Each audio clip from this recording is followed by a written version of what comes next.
Thank you, Tom, for the introduction. Well, good afternoon. Thank you all for coming out and joining us here in Farmington at the beautiful Hill-Stead Museum. My name is Jay Williams. I have the distinct privilege and honor to serve as the president of the Hartford Foundation for Public Giving. And we are in the midst of a 29-town listening tour. This is a series of gatherings that we announced last November at our annual gathering. With the idea that we wanted to reintroduce ourselves to the community, engage the community in ways that were different, more intimate than we'd done in the past, building upon our past work, but doing such in a way that would give us an opportunity to really hear from people who love their community. I see some of our nonprofit stakeholders here, some of our partners in philanthropy, some of our donors, and folks who simply just love their community here in Farmington. We are in for hopefully what will be a very engaging evening. As I said, we have been doing this since the beginning of this year and have had an opportunity. I believe this is our 13th community that we've engaged just since early this year. And our intent is to get all 29 of the communities that the Hartford Foundation serves. The vast majority of them will get done before the end of the year, and the few that we have left will get done at the first of 2019. But the experience that we've had, we couldn't have imagined how gratifying and fulfilling this has been, really hearing from each and every one of our communities. So we're going to show a brief video to get started, and then after the video, I'll come back and we'll engage in a conversation. The Hartford Foundation has been in existence for now over 93 years. And as was pointed out in the video, we are one of the oldest and largest community foundations in the entire country, right here in your region. We are the oldest and largest community foundation in the state of Connecticut. And while we represent 29 communities, we want to be known as your community foundation.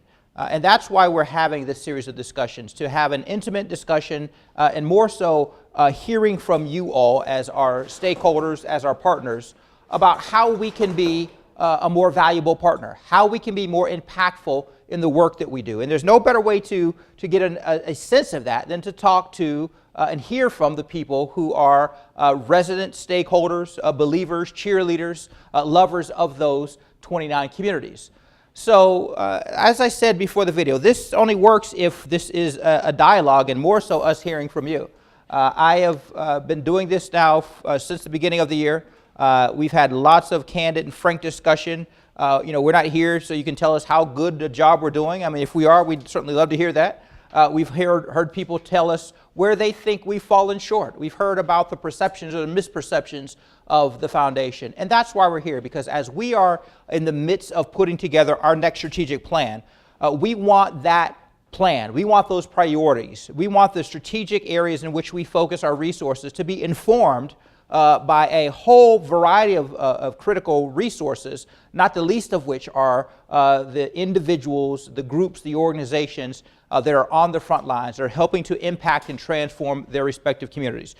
So we're going to get started. I walked in a few minutes ago and there was lots of discussion and meeting and greeting, so I know this is not a shy group.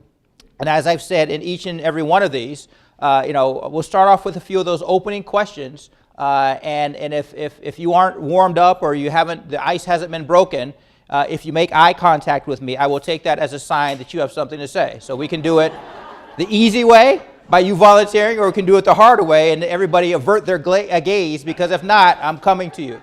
So again, if you just give thought to some things, what do you love about Farmington? What makes this a special community? What are some of your concerns or frustrations? What are the aspirations that you have as a member of this community? And how can we as an organization that has been blessed with significant resources as a direct result of the generosity and philanthropy from people in Farmington and the 28 other communities who have entrusted us to be a steward with those resources, to invest them wisely, and our chief investment officer is here, and she and her, led by Allison, but the wisdom and the expertise that they bring to allow us to feel confident that we will be here in perpetuity. So there's that side of it, but also making sure that we deploy those resources strategically, effectively, in a very impactful way in the community. We have learned a lot. We continue to be a learning organization, but hearing from you is something that is pinnacle and crucial to us moving forward in these next, we've been around for 93 years, and the next 93 years and the next 93 years after that. So again, let's talk about the town of Farmington, the community, what makes it special, what are the things that you all really want to share with us. So please. Question for you. Yes. Could you tell us some ways in which the foundation is engaged in interaction things with Farmington? Absolutely, and I'm glad. So I have my little cheat sheet here. I'm glad that I happen to keep this with me. So just to give you a few examples of investments that we've made. The Farmington Ecumenical Elderly Housing Corporation, Farmington Historical Society, the Farmington Land Trust, the Hill-Stead Museum, the very place that we stand, has been the beneficiary of significant generosity of families and donors throughout the course of many years. New Horizons, I had a discussion with someone from New Horizons just a few minutes ago. Services for the Elderly of Farmington, the Stanley Whitman House, the Farmington Library, Unionville Museum. I know I talked to somebody from Unionville too. All right, there you go.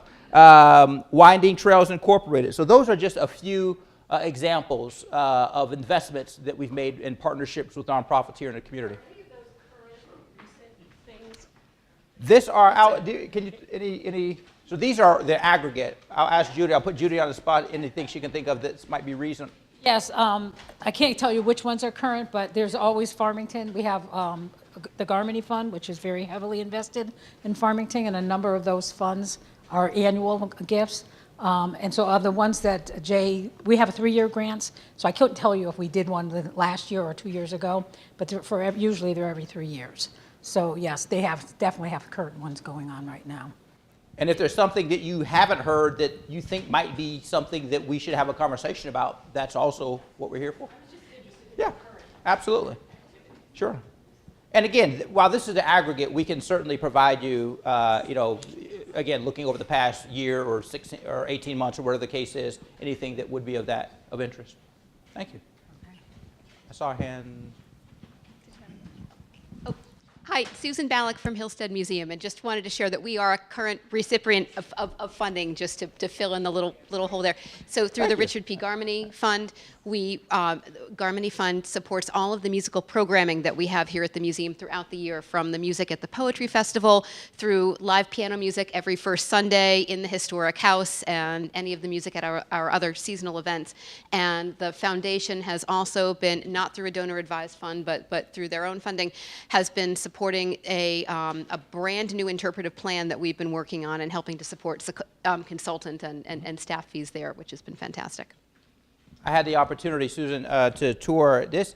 And it was a few months ago. It was clearly before the season had changed, so everything was not in bloom. So having been here not that long ago, as I was driving down the driveway, it was a completely different experience with a tree canopy and just enjoying the beauty of the ground. So thank you for the hospitality that you've demonstrated. Yes, sir. I'm not currently on the board, but I know you also give annually to the Farmington Community Chest, a very nice donation, which is then spread out amongst a number of smaller needs and groups within Farmington. So that's a really great support that you give them, and encourage you to continue that, even though I'm not on that board. To your question about what is it about Farmington, I think I know myself, and I assume many others that I see here, one of the biggest challenges, and I think one of the great values of Farmington is its historic areas. One of the great challenges to Farmington is that we have a number of structures and houses that are in jeopardy. Obviously, the traffic's always a problem as well. But one of the things that I would like to see is ways for Farmington and the different historical organizations to maybe partner with finding unique solutions to ways to protect structures, creating a fund that can purchase structures and put them in the historic district and then resell them, help renovate them. But that's one of my chief concerns right now for Farmington. Thank you for sharing. And to the extent that that is a concern shared by Farmington, some communities in the region, and other communities across the country, one of the things that we welcome an opportunity to do is to serve as a convening entity. So to the extent that there are other similarly situated communities that may be outside of our region, that perhaps have had that discussion or come up with ways to collaborate amongst the historic organizations in society, historical organizations for innovative solutions. Please consider us a resource to help to try to connect you all with other communities to see what they have done, to examine their approaches, to the extent that we can help convene and facilitate groups here and maybe bringing in some expertise that could help with that. So there's the convening, there's the potential, financial relationships that we have. So again, those are the things in terms of being able to preserve the history of this community, both in terms of its architecture, its culture, and other ways. Thank you for sharing. Yes.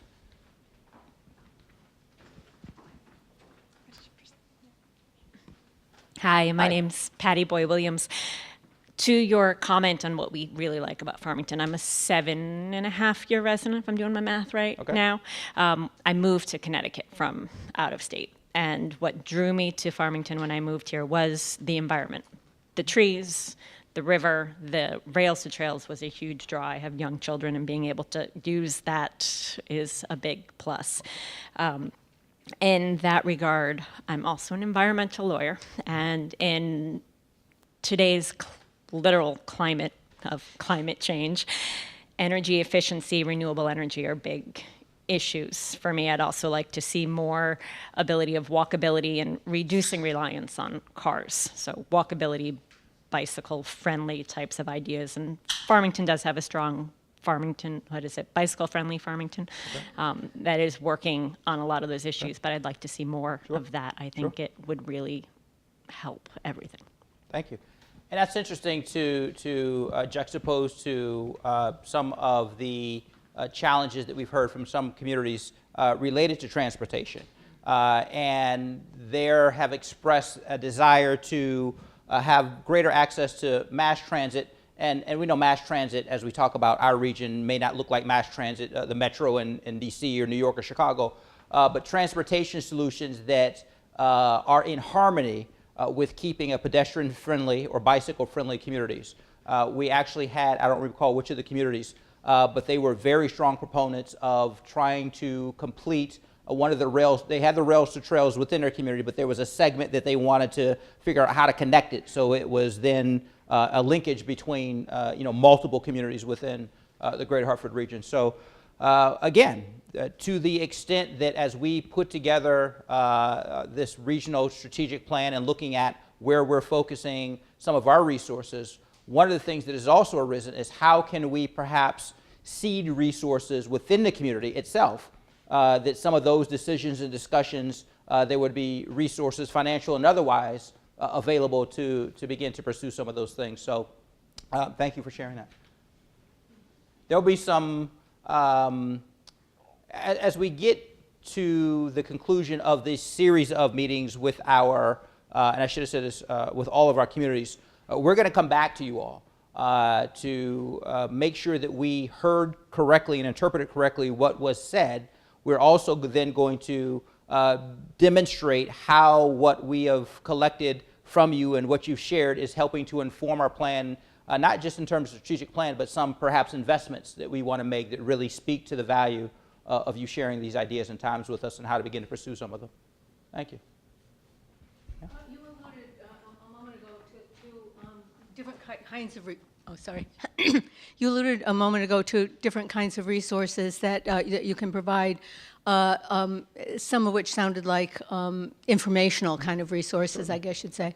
And I'm kind of wondering what their, it's kind of easy to see that, somebody comes to you and asks for money and gives you a reason what they're going to do with the money and all that. That's pretty straightforward. Right. And it's pretty straightforward that you're a foundation, you have money to do that with.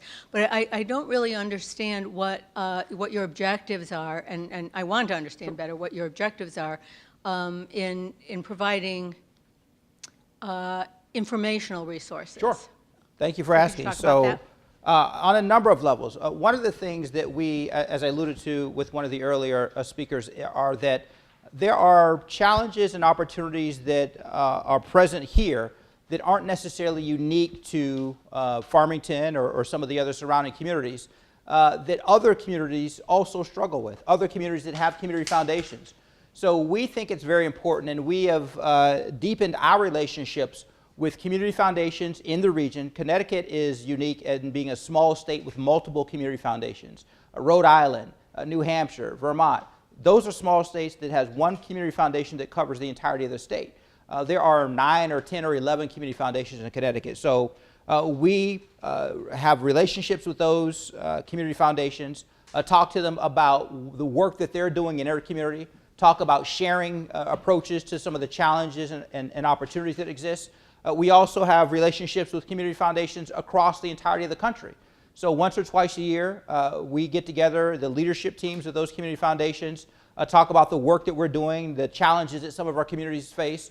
So we think that that is a valuable opportunity that, you know, in Farmington, you may not otherwise know that there is a similarly situated community out in Portland, Oregon, that has some of the same aspirations and that face some of those same challenges.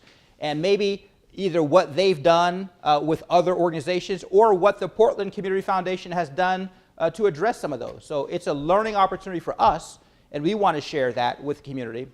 There's also data and research, and I think did I see Alyssa walk in? Oh, right here, right to my right. We are establishing building our capacity in terms of research and evaluation impact. And I just asked Alyssa just to share for a few minutes, you know, information that we either collect that would be of value or interest, or if there are things that organizations perhaps want to know more about, how we can partner with those organizations to provide that type of information. Yeah, so we collect a lot of information through our grants, and we have for a long, long time. And I think part of what the way that we're working a little bit differently now is we're approaching that with more intentionality and a little more thoughtfulness about how do we actually not only collect the information, but make sure we're using the information to make decisions at the foundation, and then share that information so others can use the information to inform a nonprofit, be informed using that information about their strategies or best practice models that they may use, and how we build in that reciprocity with what we're learning, with what the grantees are learning, what community residents have to share with us, and how they understand the information to be informative. And so we're trying to build that up at this point in a much more intentional way, and we believe being able to not only collect information, that it shouldn't sit on a shelf, that it really should be part of a dialogue. It should be part of how we're thinking about making decisions, about how we're kind of tweaking what we're doing and what we're doing together with our partners, whether they're other stakeholders, the other sectors like government or business, as well as our grantees. So we're really trying to think about how to use the information proactively. Let me just give you 2 quick examples of what that looked like in real life. So back in September, October of last year, the city of Hartford, as we all know, is going through, you know, prolonged financial struggles, and now so is the state of Connecticut.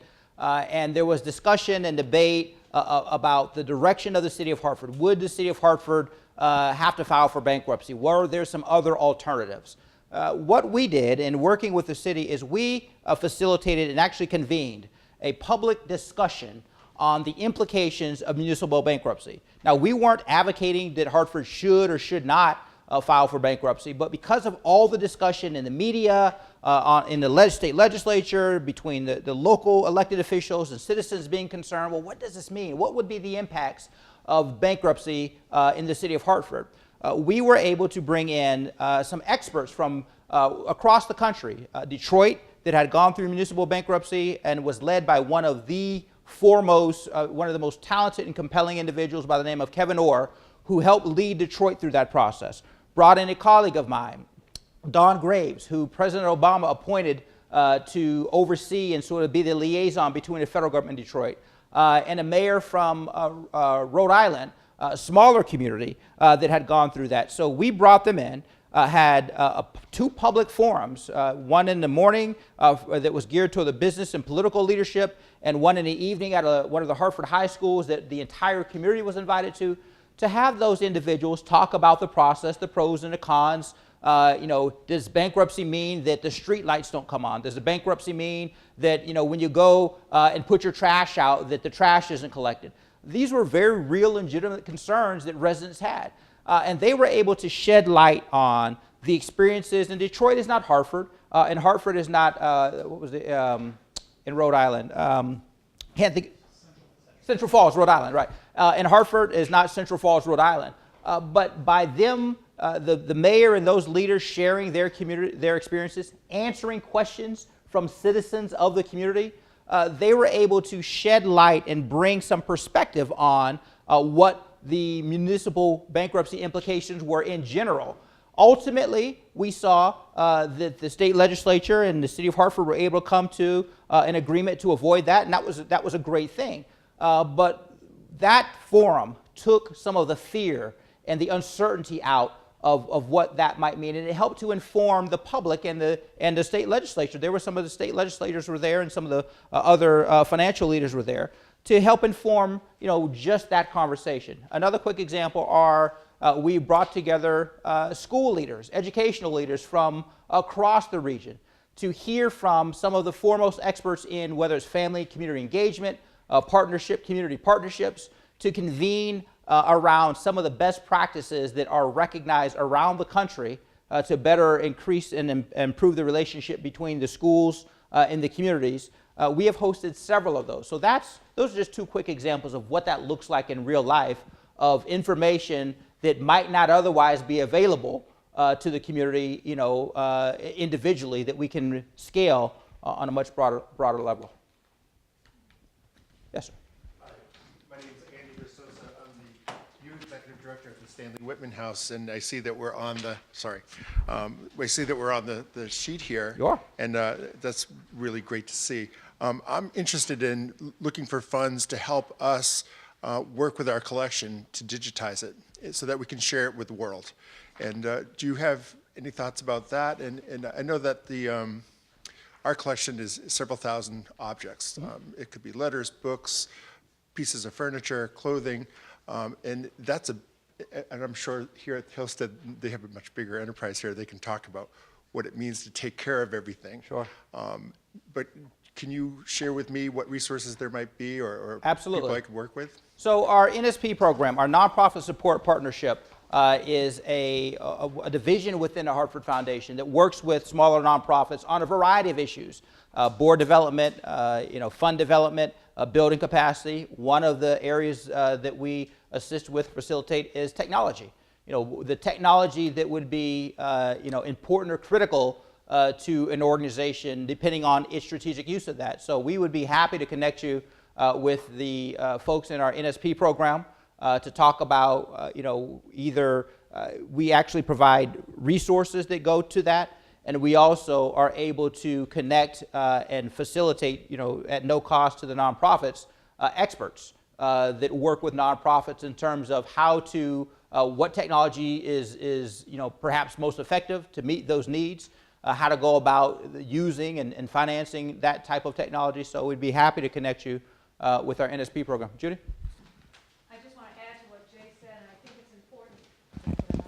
I think it's important for you to realize we have a couple of doors in. So NSP is one, but I thought I heard you asking might not totally fit that. So I always tell people the easiest thing to do is to pick up the phone and call and just say you have a question about a grant, and we'll get you to the right person.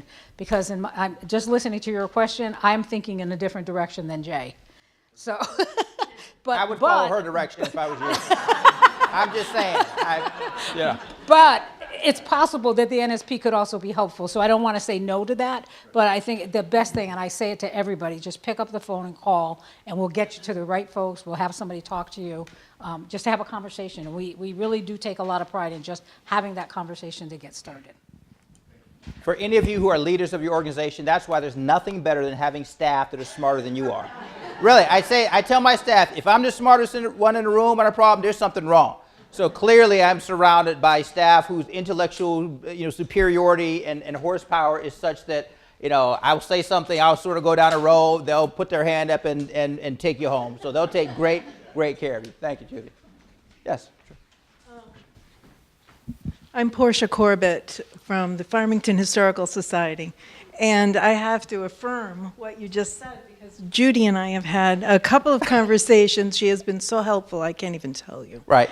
Now, about what I like about Farmington is your initial question, and it is the people basically in this room, because our town has an incredible amount of history and art. And putting those two things together with a bunch of volunteers, which a lot of us are, the Historical Society is totally volunteer, that happens. And people are really passionate about Farmington. And whether they have something like the Hill-Stead, where Susan is remarkable, and she has an incredible stable of volunteers that volunteer for her, and volunteer for us, and volunteer for the Stanley Whitman, and volunteer for other people. So the fact that you're here and not up in some kind of gilded cage that we can't reach, and we can actually talk to you about whether it's the Hill-Stead, which has a staff and volunteers, the Stanley Whitman, the Unionville Museum, or us that have just totally volunteers but are doing a huge undertaking right now. Judy has been just incredible, and I really have to say I just appreciate that so much. Thank you for sharing that with us. We really were excited about the prospect of coming out and having this engagement. And as we were going through the internal dynamics of this, while we appreciate the space that we're in, the notion of if you're going to address issues and understand, you need to be proximate. And it's fine, and we host dozens and dozens of meetings, probably a couple hundred meetings or events a year down at the offices, and are happy to bring people in. But when it came to this type of conversation, the staff just was excited about this. And it was interesting because, we said, well, sometimes foundations, and the Hartford Foundation, we have a tendency to kind of overplan, or we can over-structure. And when we said we were going to approach this, we had a couple of folks who were asking, well, what's the agenda going to be? Well, how are we going to structure this?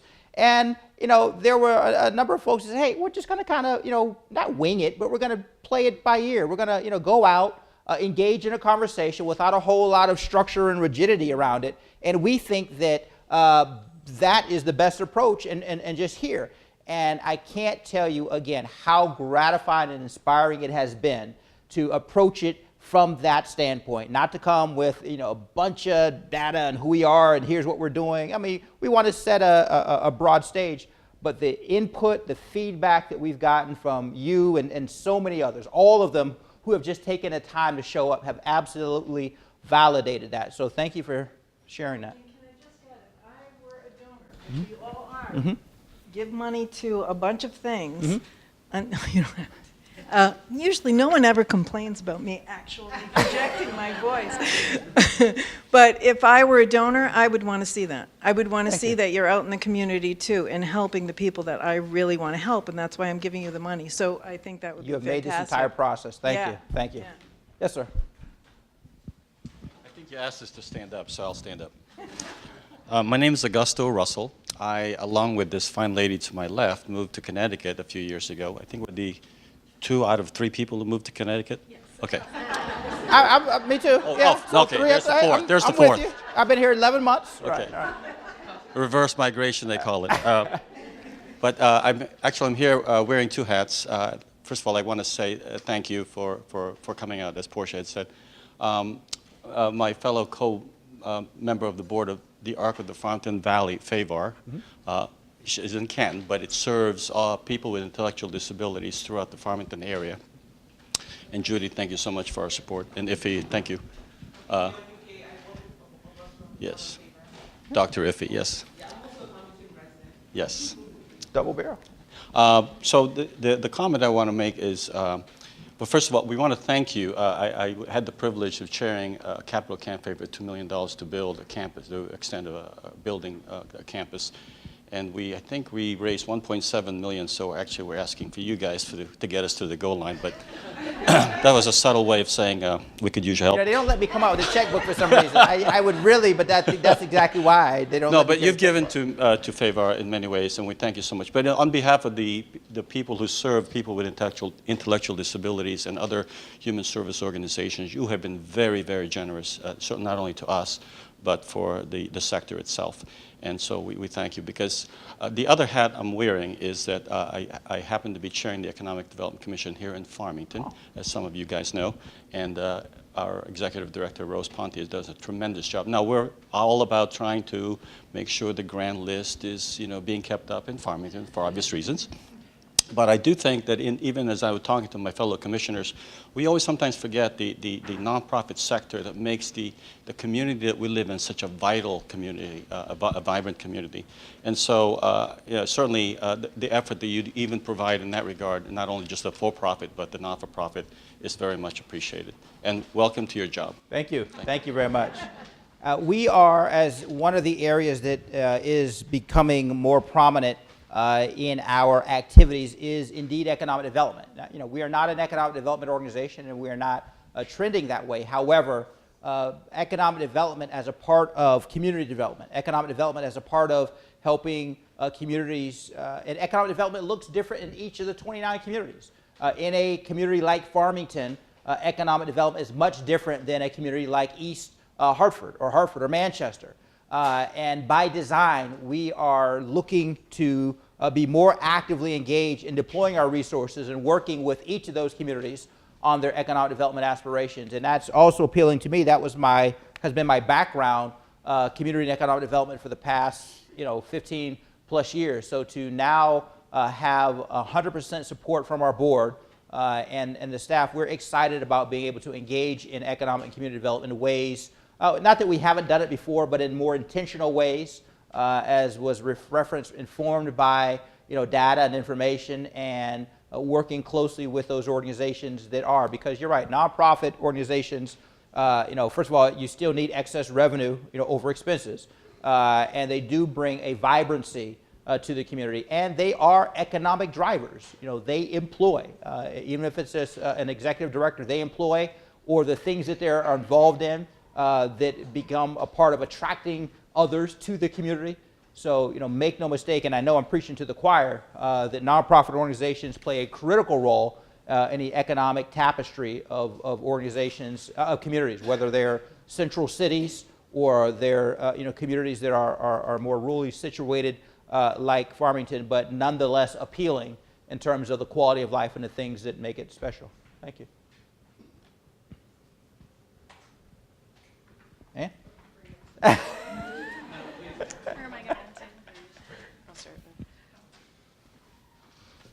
Hello, I'm Carol Fitzgerald, the Executive Director at New Horizons, so thank you. Certainly, Hartford Foundation has been a very generous donor to New Horizons, not only for infrastructure and improving our beautiful 25-acre campus, but also in helping us define our strategic plan, move forward in development, and most recently in our marketing efforts. Our plan is to get the word out there. As everyone knows here who's involved in nonprofits, obviously, the state of Connecticut is experiencing extreme hardship, and that's our primary funding source because we house individuals with physical disabilities.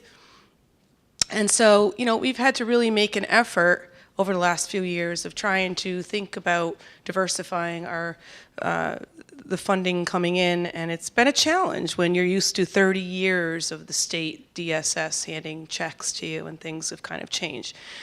We've been successful in part certainly because Hartford Foundation has given us resources and tools in doing that. And we keep moving forward and want to get but one of the things we talk about resources is getting the word out. That's one of our initiatives now, networking and getting the word out. And I think this is a forum for it, but I hope that perhaps the foundation has some other opportunities for that, because I think that will help us in our future endeavors.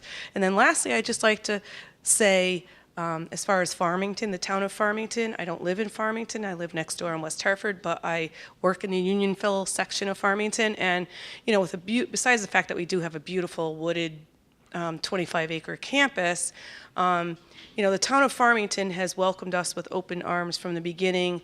We have back pathways that take us down to Route 177 so that our residents can utilize all the services that Unionville has to offer. It's very unusual to be in, frankly, an affluent suburb, have low-income physically challenged people be able to access, such a beautiful community and all the services that have to offer in a safe, welcoming environment. So I'm very proud to be part of this Farmington community, because I don't think every town like this might be as welcoming as the town of Farmington. Well, thank you for sharing. And in terms of, again, one of the roles that we see ourselves important for us to play is that platform or that convening, helping to get the word out about the wonderful organizations and the work that is being done in this community, the resources, the resource richness of the greater 29 community region that we serve, and specifically a community like Farmington. So that is something that we will continue to do in terms of helping to uplift knowledge and understanding of the organizations and the work. You will also be pleased, I'll give you a little bit of insight, when it comes to the diversification of funding that nonprofits all are keenly aware with. And later on this year, we hope to and intend to announce an approach that will invite nonprofit organizations to a conversation and start talking about different approaches that have been shown to be successful of how to get nonprofits start thinking about, and I'm sure you think about it all the time, but what are some actual ways, innovative ways and solutions that nonprofit organizations can generate multiple streams of revenue, whether it's through partnerships or creation of for-profits. So stay tuned for that. And even we ourselves, we can't become complacent.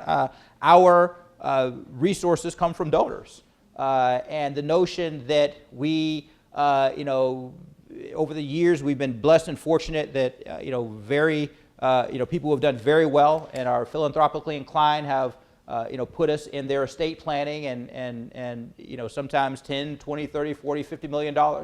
But for us, that begins to change. We don't want to be complacent and just sort of sit and wait for people to start, we think the Hartford Foundation is a great place, and only, look at the obituaries and sort of say, okay, we think that there's resources. So our donors are changing. They're getting younger and younger and living longer and want to see, immediate impact. They appreciate their legacy, but, you're talking to someone who's 55 or 65 years old. They're not thinking about, okay, well, when I'm gone on to, to the next life, they're saying, hey, I've got another 30 years. I want to see things happen now, in my lifetime. The same way we have, donors who are, getting out of college or getting into their careers, and they say, well, I don't have maybe six figures, but I've got $1,000 or $500, and a group of friends and I, we've all put in a couple $100, and we want to see, we want to make a difference in our community. So, that is something for us to be considerate of also, are making sure that we continue to stay relevant and impactful to our donors, and not just be seen as a place that when you get to a certain place in life, your estate planner or your attorney then calls up the Hartford Foundation. So we share that. And you haven't heard it? Oh, did you? Thank you. I'm Ann Fitzgerald. I live in Avon, but I'm very involved with Farmington as well. And I have two questions, hopefully quick. One is the Farmington Valley Trails Council. Do you donate to it? It does go through a number of different towns in the state. Farmington Valley Trails Council, or To go back and look at our history. Not recently, I would say, because it's not ringing a bell for me. Okay, I'll have to. So if it's a 501c3, okay, give us a call. Right, it is. Okay, and then the other one sort of relates to the environment. Do you donate money to state parks? I hike in state parks, and no, you don't. So that's not part of the. No, we would not. Okay. State responsibility, Okay, which philanthropy can't fulfill Fine. that. Thank you. So I did a double take. Yeah, I'm calling on you, but I did a double take because I was looking over here and I saw a J. I'm looking over here and see it. So we have like 3 J's in the same room. Statistically, and my real name isn't even Jay. Is your real name Jay? No, it is Jay Hans. Is your real name Jay? No, so neither one of them. We all call Jay, but none of our real names are Jay. So that's just. I've yet to meet someone whose real name is Jay. But yes, sir, Jay. Thank you for being here tonight. As a consultant, I spend a lot of time in nonprofits and in public sector organizations. And one of the things that I see most commonly and I think in some instances is a big public policy problem, is people work in organizations working as silos and municipalities working as silos, which in some instances where it makes sense, strategic partnerships can very much help, collaboration can very much help, and as we know, operating as a silo can be very expensive, and in this sector, in this part of the, I guess, world, resources are drying up. So I guess my question to you is, does the Hartford Foundation have any plans, again, where it makes sense, to encourage collaboration and strategic partnerships? So, like, we are all over that. You know, you're asking this question, and you know, Alyssa, I'm coming to Alyssa, who heads up our public policy, but before we, you know, begin to talk about that externally, we are looking introspectively because we find ourselves too often operating in silos. We have great people doing great work within the organization and who are focused and committed and passionate about that work. But at times we find ourselves in those silos, not being as collaborative and not being as efficient as we can be with, you know, precious resources. So not only, you know, we can talk about just a minute what we're doing externally, but we are internally looking and structuring ourselves to be more collaborative and to leverage the knowledge and the expertise and the experiences. So as it relates to externally, absolutely. I talked about collaborating with our other community foundations, you know, the Community Foundation of Greater New Haven, Eastern Community Foundation, Fairfield County Community Foundation, all working together, weighing in on issues of regional and statewide concern, and then organizations within our region incentivizing and encouraging and putting resources on the table, speaking to you know, some of the issues that are in the public policy sphere. And again, we have worked and testified and provided testimony to the state legislature and other areas in public policy that we have worked with our board, and again, giving credit to the board for authorizing and supporting us in that public policy sphere. Again, not partisan, you know, lobbying and things like that. We are registered as a lobbyist, you know, but in a nonpartisan capacity. But we do think it's important to lend our voice to issues of public policy, especially and particularly where those public policy issues intersect with our values and our investments. And there is a risk to that, and there are critics who say, you know, well, boy, what is, you know, but if you walk into our offices, we have a set of values, you know, that are very prominently displayed. And when those values are challenged or intersected with public policy issues, you know, I think that there's an obligation that we have. In addition to, if they didn't see our values, look at, you know, the investments that we make, the nonprofits that we support. So that is something that you will see in a more visible way, in a more vocal way. Recently, we were able to testify before the State Commission on Fiscal Responsibility and Economic Growth, and it wasn't about endorsing.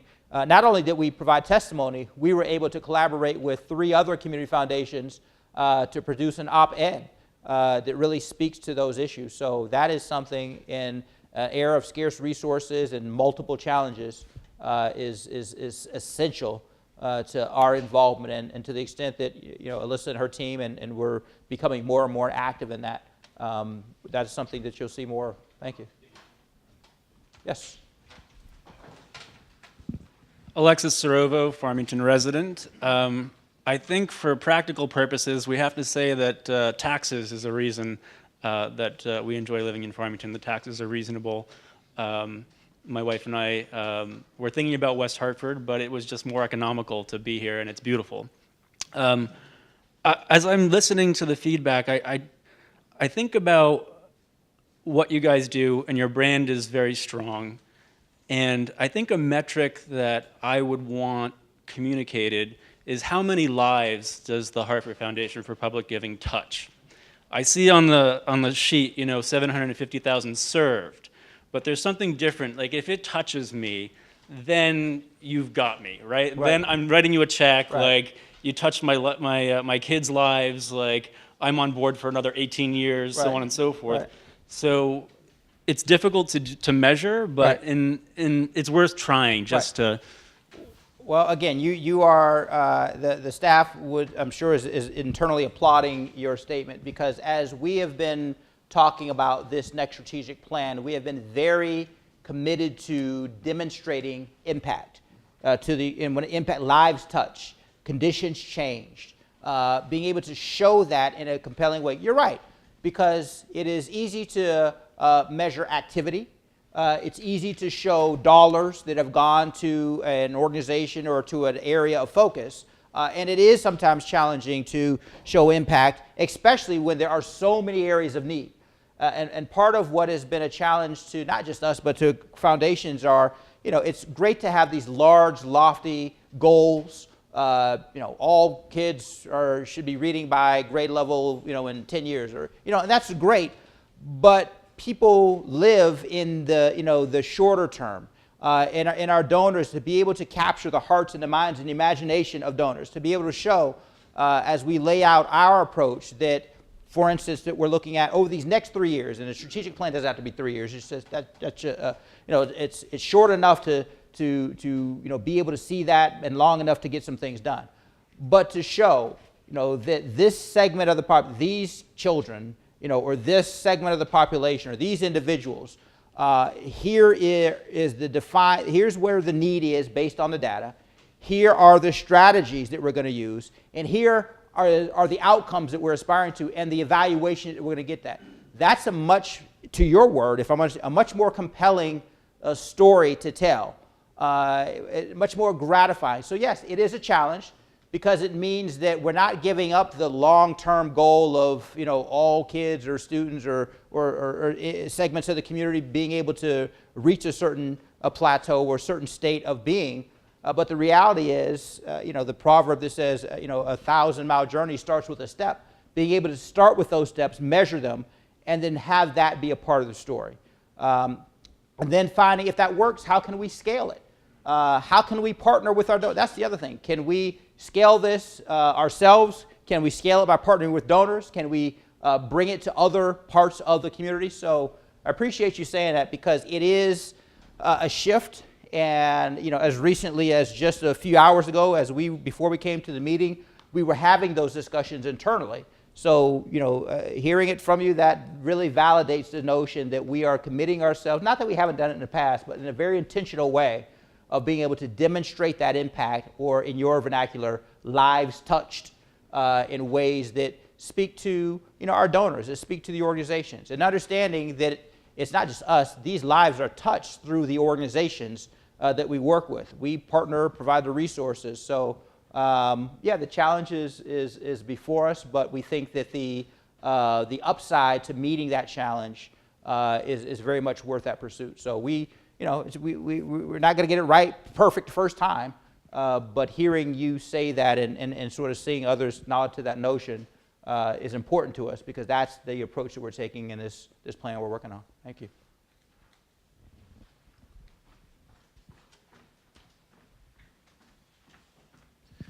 I don't have any questions, but I just want to compliment on that. Artwork is so cool, and and one of the things I would like to suggest is, if you can put that online on your Facebook page, I would love to. We would love to share it with our community, and perhaps we can, you can get more feedback from some of our residents. Good. We actually have them for every town we've been to. So if you go to our website, you can see Constanza's beautiful work for every single town. And yes, absolutely. We'll send you your very own JPEG. There we go. And like I said, that town, I have trouble taking notes and then going back and reading my own writing, let alone being able to capture thoughts and expressions from multiple people in real time, legibly with color. Yeah, so she is absolutely phenomenal. So thank you. Yes, Mark. First of all, thank you very much for coming out. Really, just looking at these numbers, it's really impressive. I wasn't too familiar with the Hartford Foundation before this experience, and I've kind of learned a lot. So thank you for the work you've done for our community. And just to piggyback on Alexis' situation, or his comments before, it seems like there's really kind of three rails in Connecticut. We've history, we're a great town, full of history. I've lived there for 13 years, and the taxes are great in this town compared to our surrounding regions, which we love.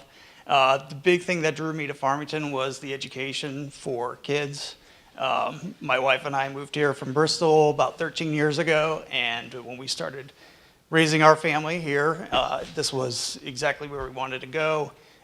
My wife's family lives here. We've all kind of migrated here over the last 13 to 15 years, and couldn't be happier. I've had a chance to be involved in a lot of different ways in the community, and just met a lot of people, and just so proud to call this place my kids' home.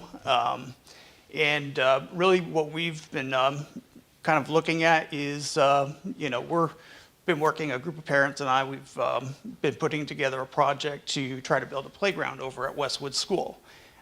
This is an area that, we have such great schools in this town. We have such great teachers, faculty, administrators. We have great facilities, and this is just one area that we've kind of got together. And when they built the school in 2002, it was one of the things that they just couldn't get the community to get on board with, the locals. So the school was built, but it's always been kind of a need. So we've had the opportunity over the last year to start raising money, and to date we've raised about $125,000 plus.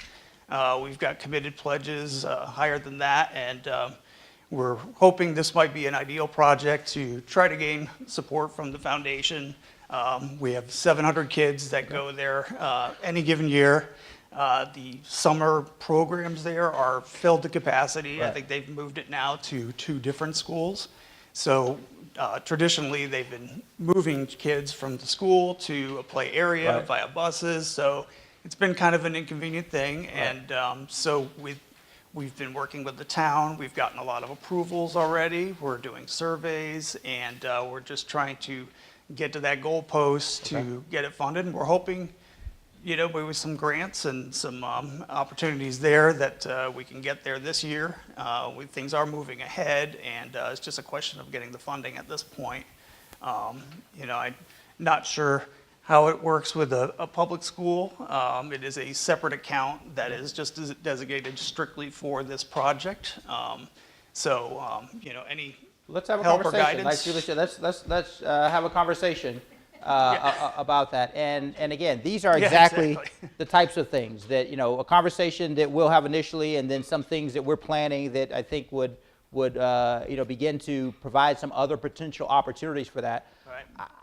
I would just think that for the sanity of like the school administrators, like moving kids to play, if nothing else, I would think just for some peace, let's like get this playground. I've got a 7-year-old son. This is just for the summer program. No, right. Oh, okay. Okay. The current playground area that the kids have is a blacktop. It's a small blacktop area. They go out, and there's limited things that they can do. Right. So, you have kids coming from an elementary school environment where they go out and they have fields and they have play equipment to 4th to 5th grade, and they go out on a blacktop, and they do the best they can, because obviously it was built specifically with things in mind and what they could do with at the time. Right. I got it. I'm just thinking in the interim, I know Ethan is, I know more about playgrounds and the quality of and the complaints that he brings home than I ever cared to know.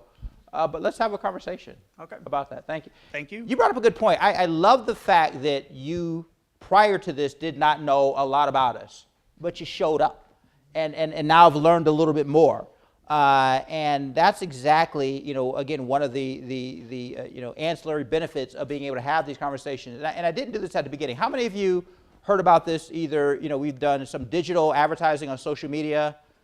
We've done some cable TV, done some flyers. How many word of mouth? Just kind of email. Good, email. Okay. And that's important because, again, we want this, to people who have received funds from us, people who have no idea who we are, people who are like, oh, I heard there's some good, catering here from Anthony David that I forgot to announce, and I want to show up so I can grab some sandwiches. So, we want the participants to be about their town, as all of you are. And a couple of you pointed out that you don't live here in Farmington, but you work or serve on a board of Farmington, and all the better to have that perspective, that wide perspective So thank you. Yes. I'm Eleanor Reed, and I've lived in Farmington off and on since 1976. And I'm so conscious when I go to meetings in this town of our bounty. You know, we have a beautiful environment, we have wonderful buildings, we have great education for our kids. We are rich in blessings.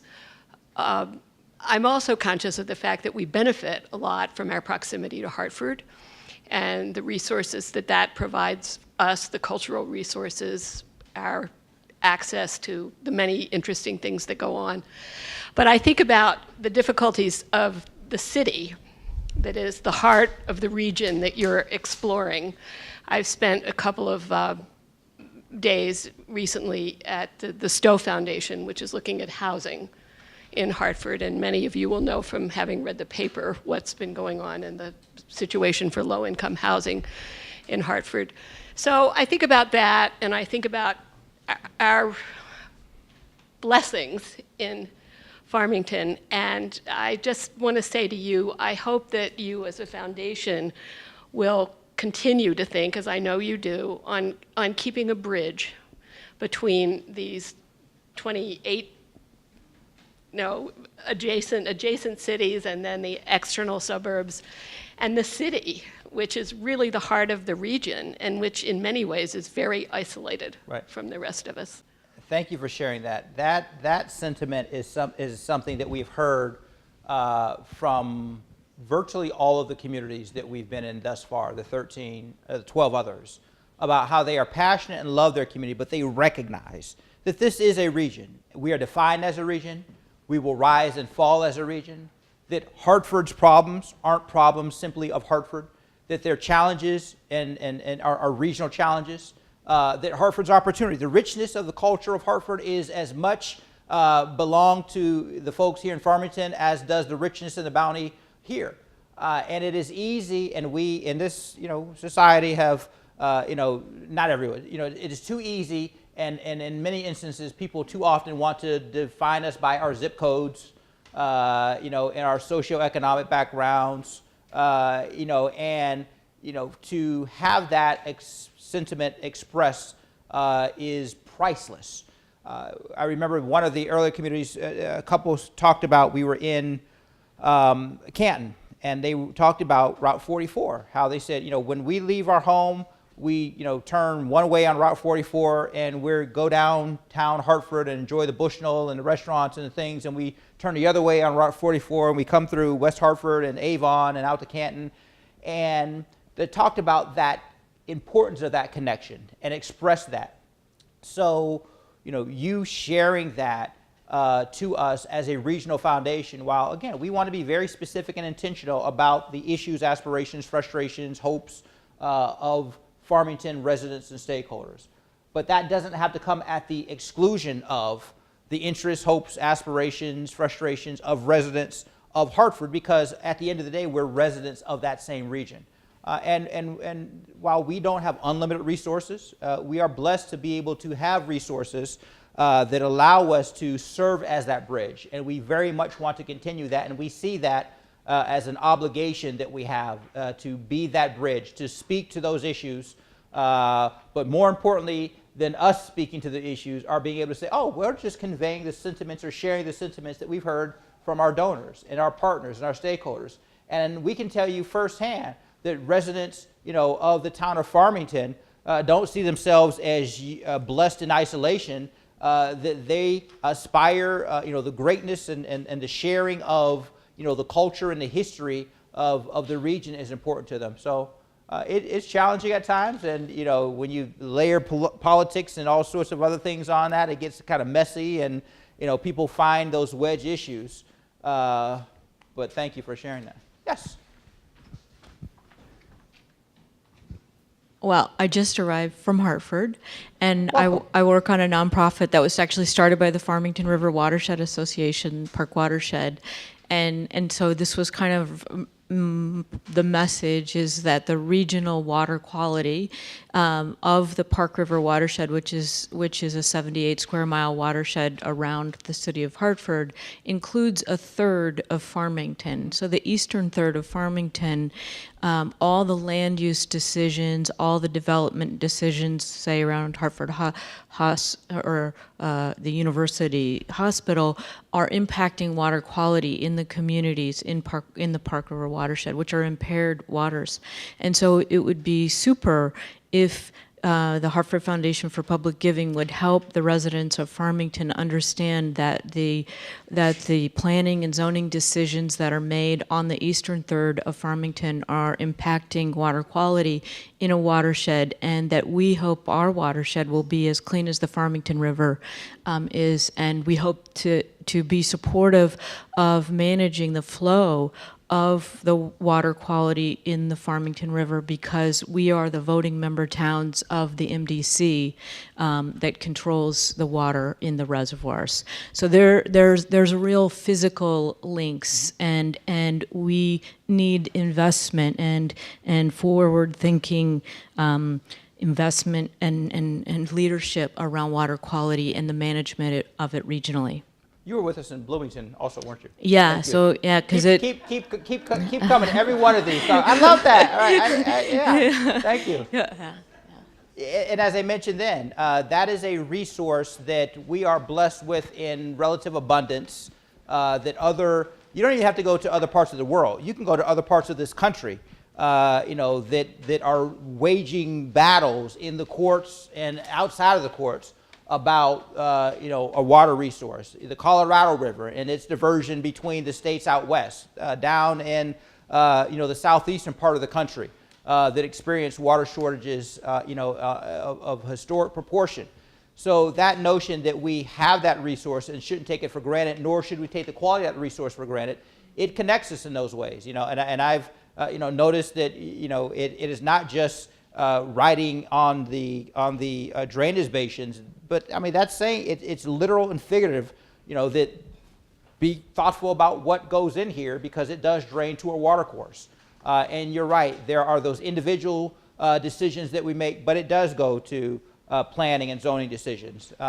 And how do we balance our agricultural needs and the economic benefits and the demands that we have to provide local farm and agricultural products with the notion of making sure that the watershed is protected. And I believe it is not easy. Again, if it was easy, it would be done. We're not called to do the easy things. It are those challenging things that between the resources, the intellectual capacity of the community, and the will and the desire to do so is I think where we'll find our success. So thank you for sharing. I look forward to seeing you. And where are we at next? So I'm going to be disappointed if you stop showing up to these things. West Hartford. All right. So as long as we're in that watershed, you're right there with us. Okay. Thank you. Thank you. So time has really flown. We have a couple more minutes. Oh, the card. So yes, one thing that I didn't do at the beginning either. There are cards on each of your seats that are asking a couple of questions, some of which have been expressed here. But if you think of something that has not been expressed this evening or didn't feel comfortable, if you wouldn't mind filling this out, and you can either leave it with one of the staff members or it's postage prepaid, you can drop it in the mail. Because this feedback is important, and that's why so many staff members are here. That's why we're capturing it. We're not coming just to have a conversation, pat ourselves on the back, and check the box. Oh, we got Farmington. This conversation helps to inform our direction, our strategy. And like I said, I hope that you all will afford us some more of your time at the end of the year as we have our annual gathering of recognition of our donors and celebration of our nonprofit partnerships, because a big part of that is going to be us reiterating what we have heard and making sure we've gotten it right, and hopefully coming up with some exciting things that would really reflect the value that we put on just the time you shared with us this evening, notwithstanding all the work that you've done and the partnerships that we've had, but just the fact that on a Tuesday evening, you've got to work and other demands and clearly volunteerism, that you shared this time with us. So that's one thing I wanted to mention to you. Kathleen? How did you pick up the 29 towns? How did you define your territory? I'm going to look to Julie, our historian. Not that I expect you to know everything. I think none of us totally know the exact answer, except for as each of the community foundations were created, there were towns that they chose, and we each have a catchment area. For example, a lot of people think Greater Hartford includes New Britain. It does not include that for us because there is a New Britain Community Foundation.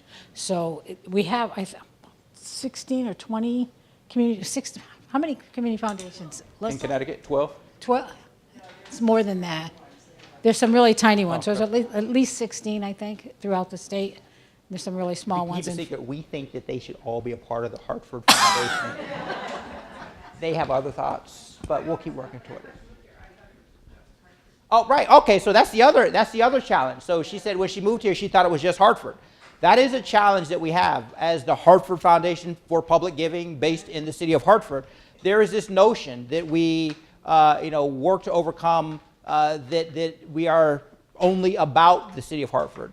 Clearly, we love Hartford, but no more than we love the other 28 communities that are in our catchment area.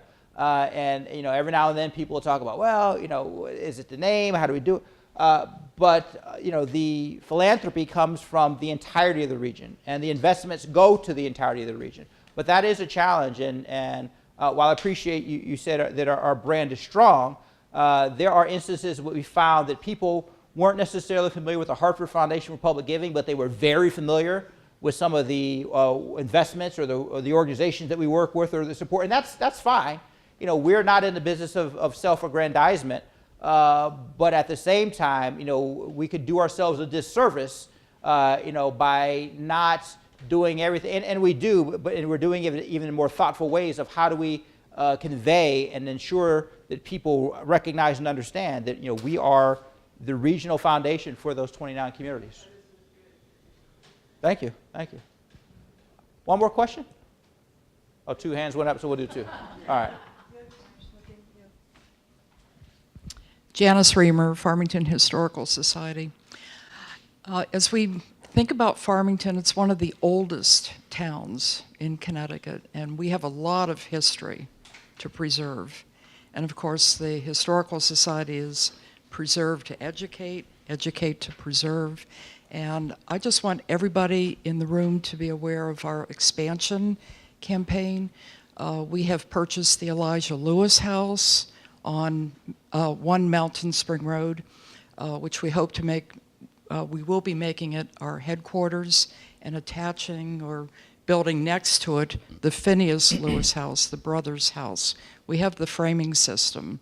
So we will be, we're hoping to reconstruct the framing system and make that a welcome center, a community center for exhibits, meetings, to a big project. Yes. And of course, we will be looking to the Hartford Foundation for Public Giving to provide some advice and encouragement along the way. So it's a long-range plan, but we have so much history here in town. We have specialized museums here in town, but we can encompass from the 17th century up to the 21st century. And it will be a community resource for the schools, and it'll just offer so many opportunities here in town. And it'll just be about a mile down the street on Mountain Spring Road. Well, we look forward to having that conversation. Thank you. Thank you. Yes, sir. I was just thinking about your governance and how your organization is organized and how it reflects the values and who you decide to serve as an organization, as an institution. So and I'm new to the area. I'm coming from Maine. We have a huge community foundation there, and I'm I've served on foundations where we've given money out, and I'm just curious about how this works and how it reflects the communities that you serve. Are Sure. there people from within the community that are on your board? Sure. So we have 11 board spots, 9 of which are currently occupied. Of those 11, there are a number of appointing authorities. How many? 5. So 5 of those board spots are appointed by appointing authorities. I won't get them all. The probate court judge has an appointment. The Metro Hartford Alliance has an appointment. The Consortium for Higher Learning has an appointment. United Way and the Supreme Court all have appointments. And then the remaining individuals are appointed by the board themselves. So it reflects the diversity of the community in terms of, some live in Hartford, some live in the surrounding communities, both in terms of gender, ethnicity. So it is really, and that is intentional. They bring various perspectives. We have individuals who are, in corporate positions, individuals who are have been in public positions, individuals who are steeped in nonprofit, individuals who are business owners. So it very much is, by design, a board that reflects the diversity of the community in multiple levels. It is a board that has a vision of the role of the organization. They obviously, appoint the president and CEO. Very active. Each of our board members are very active, not only in terms of their various careers and volunteer endeavors, serving on multiple boards, giving of their time and of their own financial resources to the Hartford Foundation. So they put their money where their mouth is. Our board chairwoman, Joanne Price, is her passion, all the entire board's passion, but I mean her ability to ignite and energize a board that is enormously talented. And I can tell you, not just because they're my bosses, they really are, entrust us, set the vision, hold the expectations and allow us to do the work.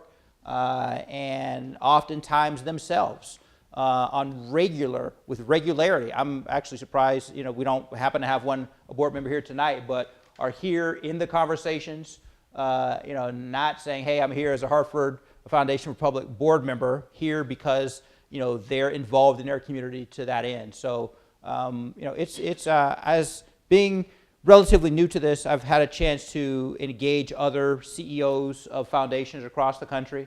And I can tell you, that I would put this board up against any other board in terms of the talent, the level of commitment, the interest that they have to the entirety of the region. So again, you all have been absolutely delightful. Each of these things, these conversations that we have, even after coming, off of a busy day and a long day, you sort of look at your schedule and say, oh, we've got the conversation, and walk away invigorated. We really do. Even though when you have that hard, long day and you think, oh, I'm going to go home early. So, oh, no, you're not. We're going to have our conversation tonight. I can tell. I'll speak for myself. But I think the debriefs that we have after each of these reflect, it's like, wow, how do they keep getting better? We're on our 13th community conversation, and we walk away from each of those with a more than multiple observations of, boy, this issue came up, and this was something new, or we've heard this. It's really a common thread, and that is really as a direct reflection and result of the participation for each of you. So thank you all for coming out. There is more. Anthony, David left, please. David Allen. Oh my gosh. So there's some Anthony David caterers like, yeah, David Allen, thank you. And we look forward to having more discussion.